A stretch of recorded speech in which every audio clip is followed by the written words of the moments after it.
So the title of my talk today is The Thing About Water. Isn't that a beautiful picture? The Thing About Water.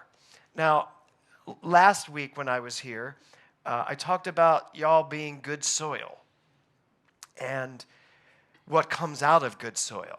Well, it makes perfect sense that this week I could at least lead off with water. Because what do we put into the soil to grow that which we want to grow?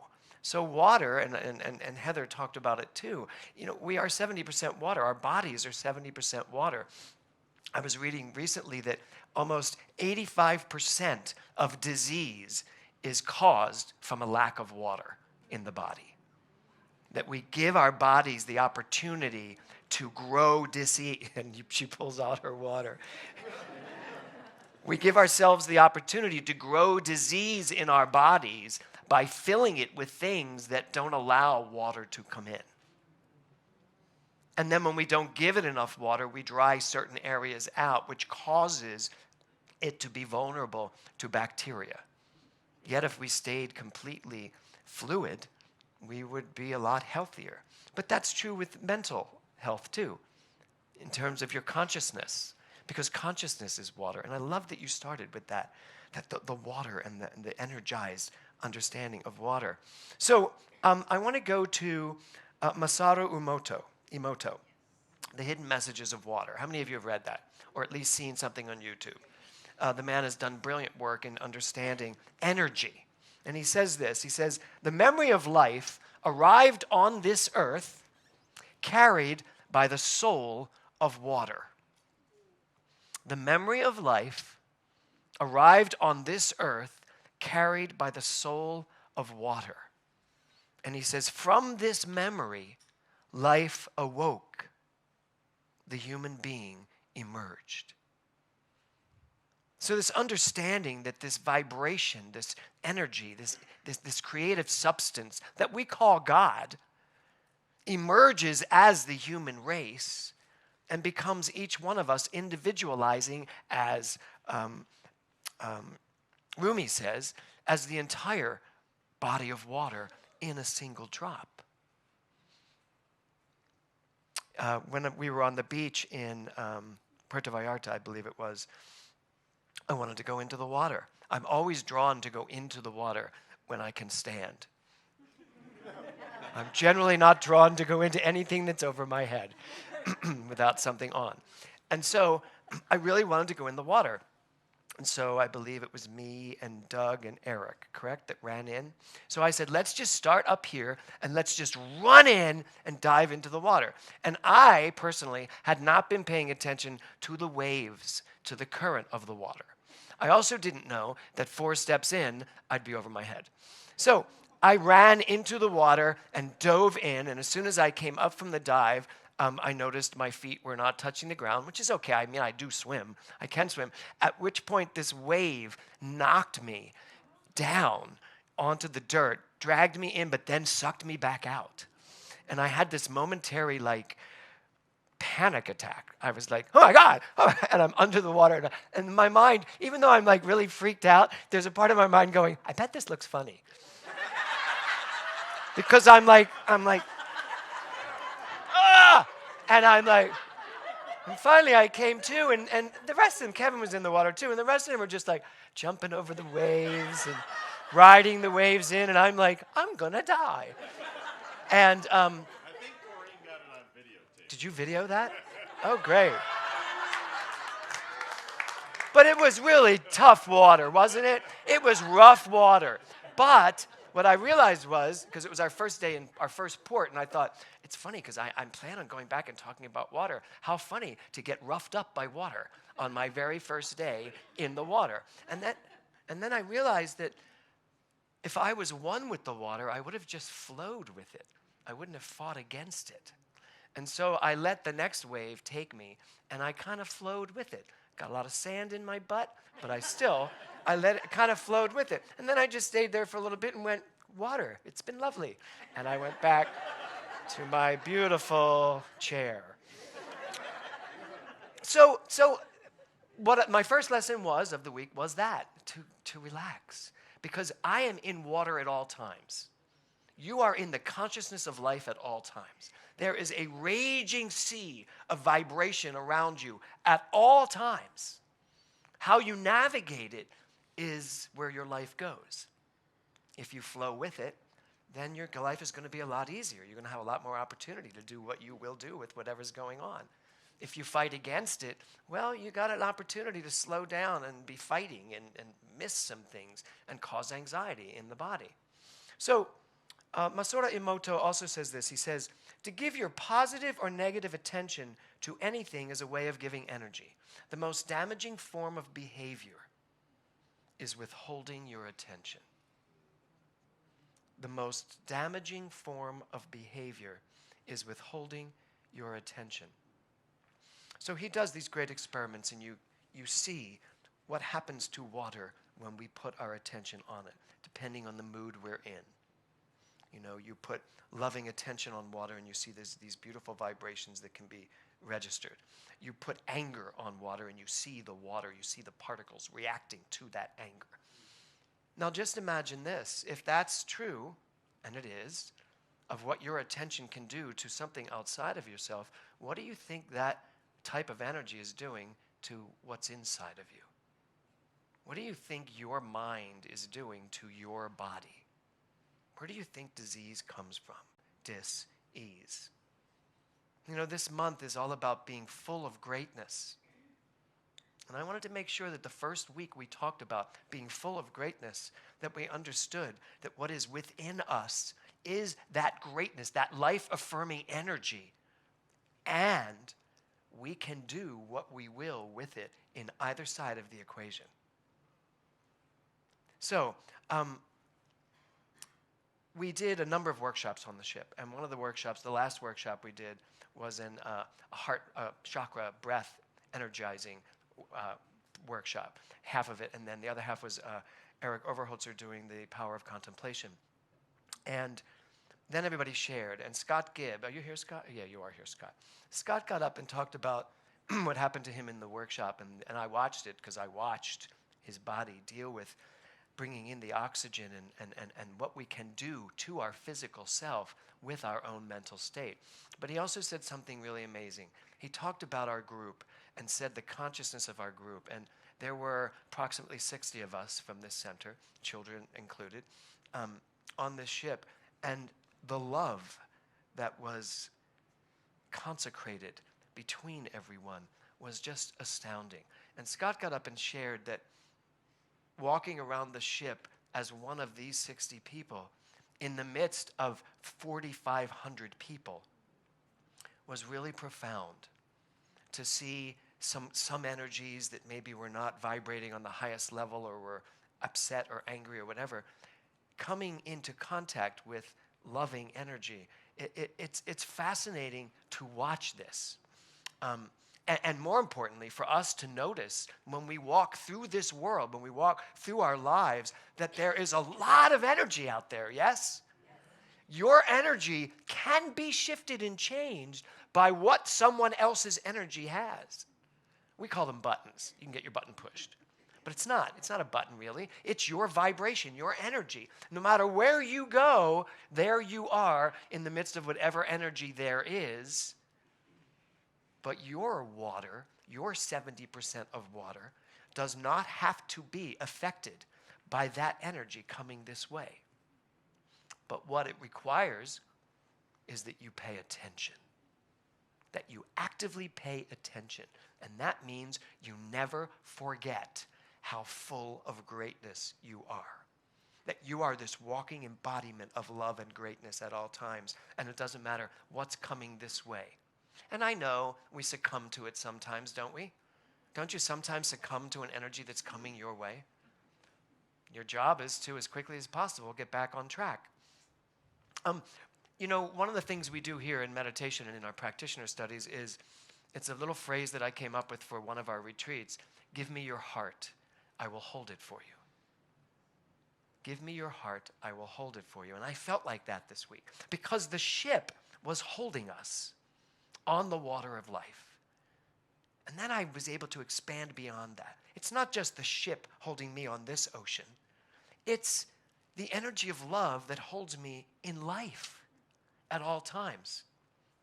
I had to laugh because somebody, I don't remember who it was that said to me, they turned to me and they went, "Give me your drink, I will hold it for you."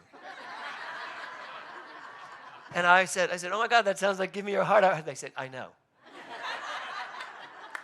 And it was because I was about to go down a water slide and someone wanted to hold my drink. And I'm going to talk about the water slide in a minute. So we started our week with the 5 questions. Why am I here? What wants to know me? What wants me to release it? What is mine to do? Do I know how great I am? And those 5 questions are very provocative questions anywhere, at any time, given any situation. Great questions to ask. So we started there, and then we did a bigger game workshop, which is Rick Tamlin's work in his book. And one of the things that is in there is your compelling purpose. What is your compelling purpose in life? And really it was, for me, every morning when I led meditation, it was, what is your purpose for being on this ship today? And everybody was asked to come up with a word. What is your word for the day? Like I do in Mental Muscle. And then we did a workshop called Up and Out, where people take their word and they have to climb up onto a box and scream their word into the universe, claim their word. And I got to be, like on American Idol and decide whether that was good enough. And some people had to scream their word 4, 5, 10 times. And once I even decided that Pauline Pancake should decide if Mike Pancake's word works or not. I realized that was a mistake, because Mike had to do it about 10 times, I think, to get his word across. And then people had to come up with their greatest fear, bring it to the front of the room, into a microphone, and then climb up onto a box and do a trust fall into people's arms. And it was really amazing to watch all of this. Truly, truly amazing to watch all of this happen. Right after that session was when I believe I went down the water slide. Now remember, this whole week was about water. Now this water slide was big. How many of you did the water slide, by the way? How many of you made it all the way around? I know you did, Kevin. Okay, so this is a great metaphor. So the water slide is this loop-to-loop thing, but it goes out over the ocean, like leaves the boat, goes out here. There's some glass, there's some, you can see through some of it, but mostly you just get onto this, you get into this little tube, and then the bottom falls out from under you, and you just go on this thing. Now, the thing is, you have to be 95 pounds to be able to do it, because you need your momentum. But a lot of people can't make it around that tube, and they get stuck, and then they fall back. And there are a couple escape pods. So I didn't feel too claustrophobic. Plus, I was certain that I was going to go all around the whole thing. And everybody was pretty much doing well. But whenever someone wasn't able to accomplish the slide, everybody was like, "Oh." And then it took a long time. We had to wait for that person to climb back out of their hole. And it just caused a lot of stress for people waiting to go on. And we had a group of, were they from Toronto? Young, very handsome, muscular guys behind us. Like every time somebody got stuck, they were like, "Come on!" And so you were like, Jesus.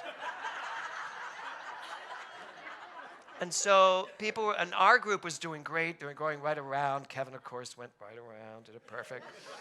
And I just assumed I was going to do it perfectly. I'm the spiritual leader of this group. So I thought, of course, I must be able to set an example. Oh, no, I went first. You went after me.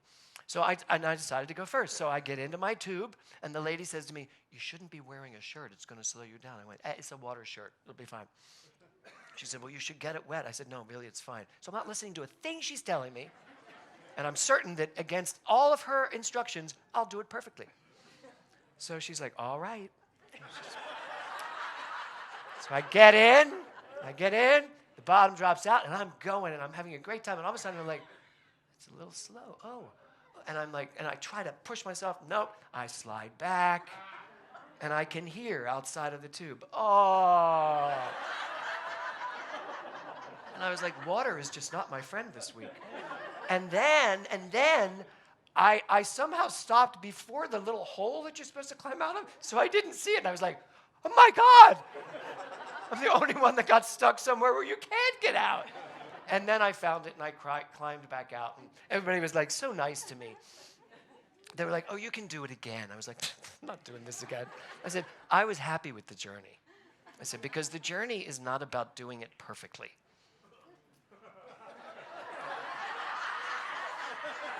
The journey is about making a decision to enjoy it no matter what, right? And I will say this to all of you people like my husband, who apparently got right around. I want to say to all of you that did that, you did not experience what it felt like to go backwards. As I did. Who else went backwards? Was that not an amazing way to go backwards? So next time you should try it. But seriously, what I learned in that moment was surrender. My word that day was surrender. And I had to surrender. I mean, I used to have this thing, and I don't have it so much anymore, where I really did have to be perfect. I mean, I really wanted things to be perfect. I had a perfectionism thing. And I... You should try using your inside voice occasionally. You know, the one that stays inside your head. He just said, used to. But I really don't, because I actually am okay now. You know, I know that I'm perfect. I know that I am grateful, full of greatness. And I can make any situation perfect. Can you? That's our job. As we go through this month, our job is to remember we are full of greatness no matter what. And in fact, sometimes things happen, and not all sometimes, all the time life unfolds perfectly for some reason that we may not even know.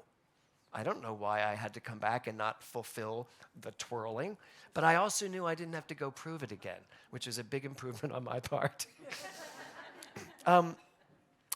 Last story I want to tell you about my vacation is, and this is a great science of mind lesson.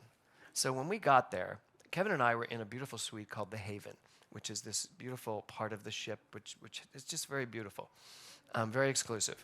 And however, our room that we got when we first got there was not great. In fact, it was not great. It was really awful. It was for a handicap room, so it didn't have separate bedroom. And the balcony, which I couldn't wait to fall asleep on a balcony. The balcony was like this big, covered with and a little window to look out of. And I was like, this is not going to work. But as I stood on that balcony thinking I really need to handle this, I suddenly realized that I was standing on a luxury cruiser in a gorgeous room, about to take a vacation. And this was definitely a first world problem to be having. And this was definitely not something that my mind should be fretting over. And I thought about all of us. And I thought about how many times we fret over things. We get upset about things. And if we ever just stood back and just take a look and say, you know what? There are worse things than having a gorgeous suite that doesn't have a separate bedroom. And so I went to the desk and complained. I did. But, no, this is the lesson. Pay attention. But from the consciousness of love, I was like, you know what? If I have to be in this room, I have to be in this room. If I am stuck in this gorgeous room for a week, I will deal with it. I was looking forward to a balcony, but so what? I was like, come from love, love only. Just go to the desk. And someone said to me, well, you know, the squeaky wheel. I was like, I don't even know the end of that. What is it? Gets grease. Yeah, I was like, I don't want grease. I want a balcony.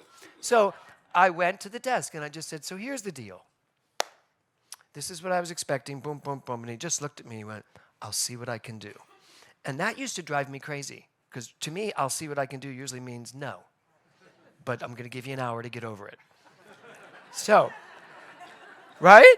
So he said, I'll see what I can do. And we went off and we were fine. And Kevin was like so wonderful to me. He just kept saying, it's going to be we're going to have a good time no matter what. And I'm like, yes, absolutely. We come back and he waves to me. He says, guess what happened? Right after you came up and said, you didn't like your room, a woman came up and said she didn't like her room because her husband is in a wheelchair and he couldn't navigate the separate bedroom, and he didn't, and it was, the balcony was too big for him on the wheelchair. And he was like, so I took them down to your room. They looked at your room. They love it. So I'm going to move you to their room. And we got the most gorgeous one-bedroom suite with a balcony that was so expansive on the back of the boat. It was just magnificent. What was really magnificent was someone benefited from that room that I was having a problem with. And I literally cried. I literally cried, basically because I had the balcony I wanted. But I really did. I had tears in my eyes. I was like, this is how this should work. So why I wanted to bring that up as my final point is this. It's not about the squeaky wheel gets the grease.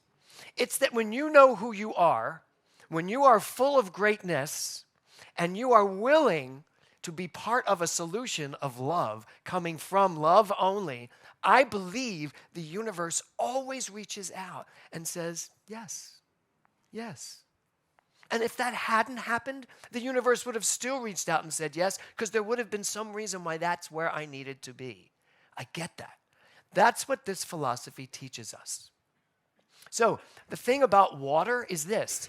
If I am 70% water and I am 100% consciousness, and if the way I use my consciousness affects the way my body shows up in the world or affects the outlying situations of everything in my world, then clearly what we teach in the science of mind, in New Thought, in ancient wisdom, what we come to finally understand is this thing called oneness.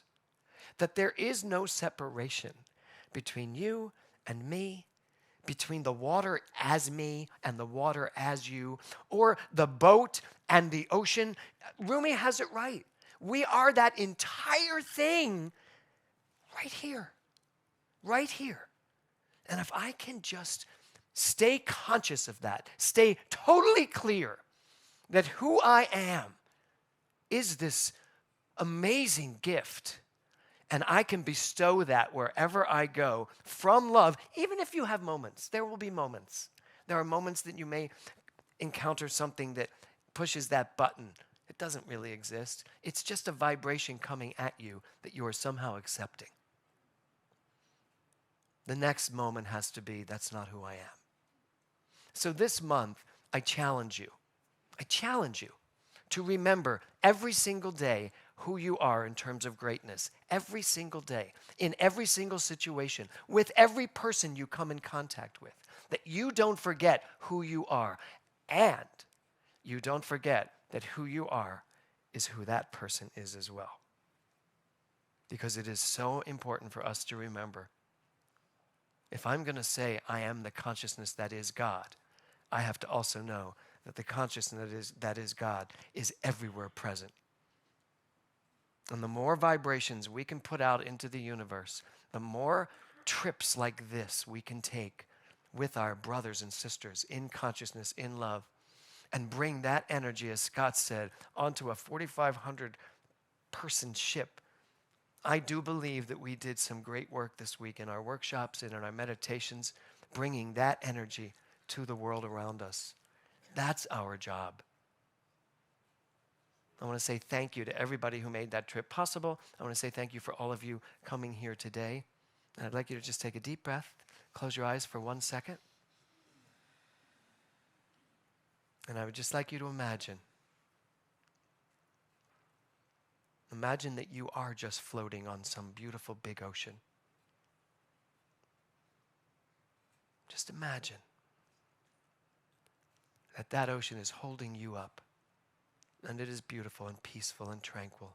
And it moves you and moves through you. So much that you suddenly realize that all that you are is all that it is.